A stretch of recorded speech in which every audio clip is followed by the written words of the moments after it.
Powell was right this whole time, and his bets on holding off on interest rate cuts was maybe a pretty good idea based on the inflation report that we just received this morning. So I want to go through that with you a little bit later in this video as well, but I also do want to discuss some details and some remarks that were released by Scott Bessent, the Treasury Secretary, this morning as he was out in an interview on Bloomberg. So I want to share with you exactly what the Treasury Secretary said about Powell, what they're currently doing right now, as in the formal actions they're taking right now to replace Powell, and then some recommendations that Scott Bessent also made on the chairman, Federal Reserve Chairman Jerome Powell, and what we can anticipate going forward here, because this is getting to be very interesting. It's almost like a day-by-day update and situation here, because remember, just late last week, for the first time, we started seeing this this idea that possibly the chairman was going to be resigning sometime soon, right? So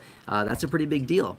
Now, every day since then, it seems like they keep ramping this up, more and more. It's getting hotter and hotter, getting more aggressive. And the whole idea behind this, realistically, based on what we're seeing, is just like they're probably really trying to squeeze Jerome and just really get him out of the chairman position, because, technically the president cannot fire him. That's not really something the president can do, even though he continues to say, I'm going to fire Powell.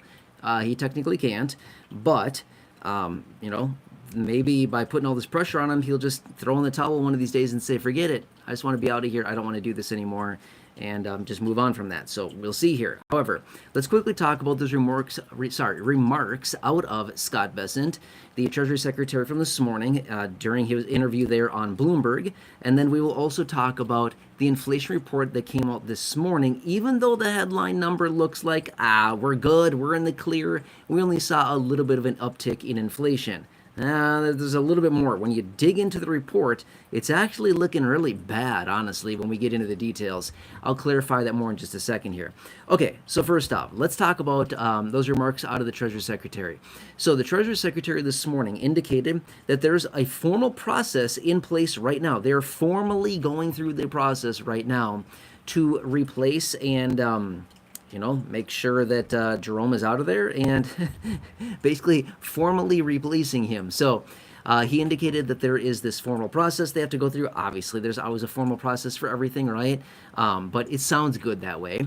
And there's this formal process. He says that they're going through this now and, looking to replace the chairman.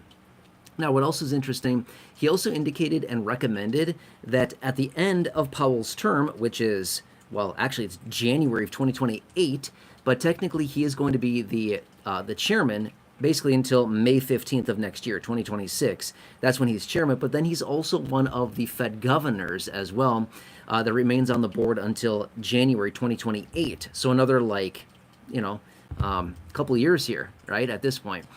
So anyway, but then the Treasury Secretary was also suggesting that Powell should be stepping down at that same time, because there'd be maybe a little bit of a conflict of interest / a little bit confusing and giving mixed signals if he's no longer the chairman, and maybe if he does resign and then but yet remains on the board as a Fed governor. Again, that's what Bessent was suggesting, is that, hey, if he's going to do it, he's got to get out of there completely, right? It's going to give mixed signals. So interesting to hear this. And again, I think all of this is just a big effort just to continuously put more and more pressure on Powell to see, does he really just throw in the towel here? Well, still yet to be seen. We don't have that official announcement out of him yet, but certainly going to be an interesting thing that plays out here for sure. Okay, so that's that. Now, let's quickly talk about the inflation report that came out this morning. What was in that? Now, obviously, this is June's inflation data. At this point, I'm assuming that you've probably already heard the report that came out. Came in at 0.3% month over month, 2.7% year over year. But what do we care about that, right? It seems like, it's still, not bad. But here's the details. And this is exactly why Powell has been holding rates steady for so incredibly long. And he continues to say, we're going to wait and see. We're going to wait and see. And the president continues to come out, it seems like, every few days, slamming him, calling him some kind of new name. Like yesterday, he called him a knucklehead and a stupid guy. I mean, seriously, this is real stuff. I had a video or a live stream about it yesterday evening, or, around the same time yesterday. But the president said that yesterday about him. He said all kinds of weird things about him, recently. But anyway, so maybe this whole time, and realistically, based on what we're seeing here, Powell is actually right. Is totally right. If we look into the inflation report that came out this morning, now if you look into the details of that, if you start to look at a lot of the different items that are imported from primarily China, not necessarily all China, but primarily China, because we import a lot of stuff from China. They're the third largest trade partner for the United States. If you look at some of those items, for example, toys and just all kinds of random stuff. I mean, obviously, we're not all out there buying toys, but that's a big one. Appliances is another big one. Things like footwear and apparel, men's apparel, women's apparel, like camera and filming equipment. I know this is all like super random stuff, but the list goes on and on. I mean, it is like hundreds and hundreds and hundreds of items. There's a lot of things out there. But here's the deal. Inflation is up on these items significantly. We're not talking like, oh, 0.3%. No, we're talking like 2, 2.25, 2.5, 3, 3.5, 4, 4.5. I mean, seriously, it just keeps going on and on.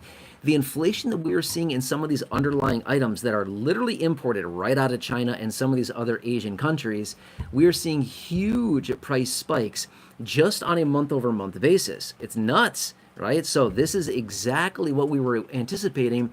And I've been talking about this as well over on the main channel as well. I have a couple channels here. This is one of them where I just honestly just started posting videos and content here just recently. But I have another main channel, which I have, tons of content, like almost 6,000 videos over there, constantly doing stuff over there daily. But I've been talking about it on the main channel, which is we're going to see the impacts of the tariffs hitting in June. I've been saying this for many months. Now, obviously, here we are in the middle of July, but on this main channel, as I've been, leading up to June and things like that, I've been telling the audience and the community over there, I've been saying, get ready. As soon as we roll over to June, we're really going to start to see the impacts of the tariffs kicking in big time. Well, then we went through June. Here we are, middle of July. We just got the inflation data this morning on June, and sure enough, just as we suspected, the inflation is really ramping up. Now, I'm going to throw this out there as well. I don't have a crystal ball. Actually, I'm holding an hourglass. This is kind of like a crystal ball. It's not. It's just glass. As I'm saying, I don't have a crystal. I'm literally holding like two kind of crystallish balls in my hand. It's just a cheapo hourglass. It is glass though, pretty cool. Bought it on Amazon, like a couple bucks. Anyway, I just thought it was kind of cool. But anyway, so I don't have a crystal ball. I don't know what's going to happen here, but I can tell you this much as well. If we started to see the inflation as much as we did in the month of June, wait until we get the inflation data for July.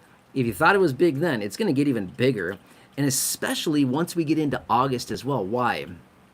All of these tariffs that we've seen floated by the president, what is he doing? Pushing the timeline, the deadline out until August 1st, right?